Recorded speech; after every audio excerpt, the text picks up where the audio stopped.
ಆತ್ಮೀಯ ಸ್ನೇಹಿತರೆ, ರಾಜ್ಯ ಸರ್ಕಾರದ ಆದೇಶ ಒಂದು ಸುತ್ತೋಲೆ ಏನಿದೆ ಅಂದರೆ, ಕರ್ನಾಟಕ ರಾಜ್ಯದಲ್ಲಿರ್ತಕ್ಕಂಥ ರಾಜ್ಯದ ಕಾರ್ಯದರ್ಶಿಗಳು, ಪ್ರಧಾನ ಕಾರ್ಯದರ್ಶಿಗಳು, ಎಲ್ಲ ತಹಶೀಲ್ದಾರ್ಗಳು, ಕಾರ್ಯನಿರ್ವಾಹಕ ಅಧಿಕಾರಿಗಳು, ಸಿಇಒಗಳು, DC ಅವರು, ಎಲ್ಲ ಸರ್ಕಾರಿ ಕಚೇರಿ ಕೆಲಸ ಮಾಡ್ತಕ್ಕಂಥ KS, IAS ಅಧಿಕಾರಿಗಳು 3:30 ಮಧ್ಯಾಹ್ನ 3:30ರಿಂದ 5:30 ತನಕ ಯಾವುದೇ ಸಭೆಗಳನ್ನು ನಡೆಸ್ದಂಗೆ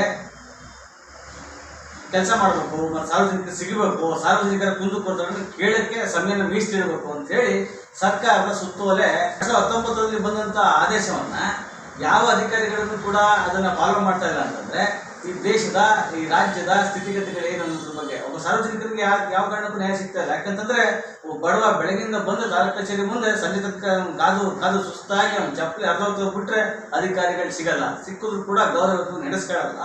ಅದರಿಂದ ಸರ್ಕಾರದ ಆದೇಶ ಏನಿದೆ, 3:30ರಿಂದ 5:30 ತನಕ, ಸಂಜೆ ಮಧ್ಯಾಹ್ನ 3:30ರಿಂದ 5:30 ತನಕ ಕಡ್ಡಾಯವಾಗಿ ಎಲ್ಲ ತಾಲೂಕು ಕಚೇರಿಗಳಲ್ಲಿ, ಆಸ್ಪತ್ರೆಗಳಿರ್ಬೋದು,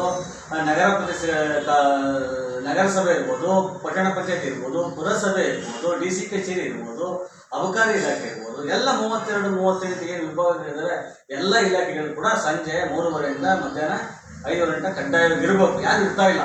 ಯಾಕೆ ಇರ್ತಾ ಇಲ್ಲ ಅಂತಂದರೆ, ಅವ್ರು ಬೇಜವಾಬ್ದಾರಿ. ಸರ್ಕಾರದ ಆದೇಶವನ್ನು ಪಾಲನೆ ಮಾಡಲಿಕ್ಕೆ ಯಾರಿಗೂ ಕೂಡ ಇಚ್ಛಾಶಕ್ತಿ ಇಲ್ಲ. ಆದ್ದರಿಂದ ಮಾನ್ಯ ಮುಖ್ಯಮಂತ್ರಿಗಳು ಮತ್ತೊಮ್ಮೆ ಈ ವಿಚಾರವಾಗಿ ಒಂದು ಸಭೆ ನಡೆಸಿ, ಸರ್ಕಾರದ ಮುಖ್ಯ ಕಾರ್ಯದರ್ಶಿಗಳ ಜೊತೆ ಒಂದು ಸಭೆ ನಡೆಸಿ, ಎಲ್ಲ ಜಿಲ್ಲಾಧಿಕಾರಿಗಳಿಗೂ ಸೂಚಿಸಿ, ಮುಂದಿನ ದಿನಗಳಲ್ಲಿ ಈ ರೀತಿ ಆಗದಂಗೆ ಮಧ್ಯಾಹ್ನ 3:30ರಿಂದ 5:30 ತನಕ ಸಾರ್ವಜನಿಕರಿಗೆ ಭೇಟಿಗೆ ಹೊರತುಪಡಿಸಿ ಬೇರೆ ಯಾವ ಕೆಲಸ ಕಾರ್ಯಗಳನ್ನು ಮಾಡದಂಗೆ ಸೂಚಿಸಬೇಕು ಅಂತ ಹೇಳಿ ಈ ನಾಡಿನ ನಾಗರಿಕರ ಪರವಾಗಿ ಕೇಳ್ಕೊತಾ ಇದ್ದೇನೆ. ಶಿವಕುಮಾರ್ ಗೌಡ, ಸಾಮಾಜಿಕ ಹೋರಾಟಗಾರ, ಭದ್ರಾವತಿ.